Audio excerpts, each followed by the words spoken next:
O kilala niyo bala kung sino si Governor Evelio Javier? Ari, tutukan ta ang Arangkada Exclusive. Oh my, wala yun masyado, sorry. May klase ka mo, boss, kung wala? Wala. Nga, wala klase, boss. Ang, ano nga, celebration no? Wala pa show? May klase, boss, kung wala? Wala. Nga, wala klase, boss. Kay, ano, Emilio Javier. Oo. Siguro na siya si Emilio Javier. Amo na siya ang aton nga ex-president, I think. Oo. Nga, wala klase, boss. Ang butay ko balo? Lakay. Nga, wala klase, boss. Emilio Javier? Kilala mo si Emilio Javier? Day ka na ni ano, Emilio Javier. Okay. Nga, siguro siya si Emilio Javier? Amo na siya kano, hindi lang ko sure. Basta mo na siya ang basta taga-Dern, taga Iloilo. Masubo panumdumon nga bisan mga estudyante wala sing nalungong kung sino ang ginapasidunggan sa pagdeklarar sa Pebrero 11 nga holiday sa Isla Sang Panay. Ang Republic Act 7601 nagadeklarar sa Pebrero 11 kada tuig nga special non-working holiday sa mga probinsya sang Antique, Capiz, Aklan kag Iloilo, agudhan durawon ang pagkabaganihan ni Evelio Javier. Anay gobernador sang probinsya sang Antique nga ginpatay sang iya mga kasumpong sa politika. Agud lubos naton siya makilala, nangita kami sang isa niya kakasimanwa. Ini si Ma'am Loida Pifianco, maestra sa Social Studies, kag schoolmate ni Javier Sadto sa San Jose Central School. Ma'am, bata mga kilala mo rin si Anay Governor? Oo, ikilala. Aside from being a kasimanwa, upod ko na siya sa eskwelahan, sang elementary kami. Okay. Oo. Sino yung sa iyo mga makuto? Si Ezekiel nga Javier. Ano mo siya? Ang classmate ko kauna. Okay. So, Ma'am, bata, bisan paano close kid mo niya sa mga? Inigin man close, Okay. pero inang kwan gid nang kilala ko gid sila eh. Ti si Emilio Javier tama inakaalam, intilinti na nga klase ka tao. Kag nakapangasawa na siya kay Precious nga Lotelia sa Sibalom Antique. Okay.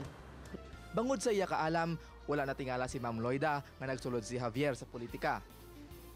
Sang 1971, napilian si Javier nga gobernador sang Antique. Ang pinakalamharon nga amay sang banwa sang iya tiyempo. Nag-start pa lang na sang iya career, langga na siya sa mga tao. O bisan diin lang na siya ginatulumpukan da sa mga tao, ilabi na gid kung magkanta ang iya team song nga Impossible Dream. Bisan to fight the unreachable. Kung sino doon ma-fight sa mga tao nga daw mga astig bala. Di bala? To reach the unreachable star. To fight the unbeatable foe. Willing to die for an honor and justice may live na. And I know if we're only be true to this glorious quest. Masiling man nga si Evelio Javier ang Ninoy Aquino sang Antique. Na-touch lang na siya guro sang natabo kay Ninoy. Balaan mo ang ideya ya mga kuan na bla mga principles na bla sa life na daw pariyo kay Ninoy. Kay Ninoy Aquino no kay hindi gid na siya gusto iya nga lupigan siya kag lupigan ang mga mga tao sa Antique. Kag tungod man sa iya mga ginapanindugan, ginhingabot siya sa mga tawo nga baliskad sa iya sang prinsipyo. Sang adlaw nga ginpatay siya sa Kapitolyo siya. Oo. Tapos may nagginlagas bala na sang naglibot sila sa plaza kag naabot gid siya sa likod kabalay katag-iya ka 76. Immediately after nga na siya natabo siya to, tama gid ka depress ang mga tao. Tanan-tanan gid kag amuto nag-start nga nagpukaw sa tao nga dapat nga mag-fight gid.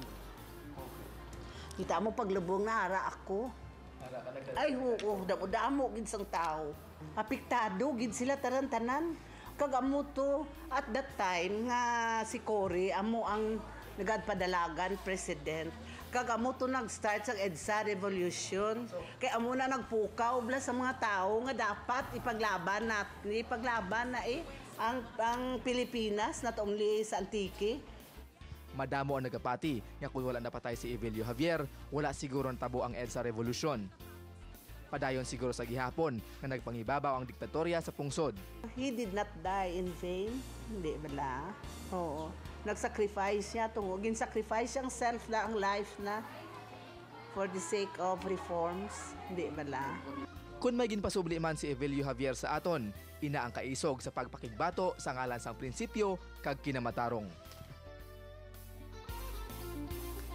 Salamat gid Governor Evelio Javier sa imo ginhalad nga kabuhi.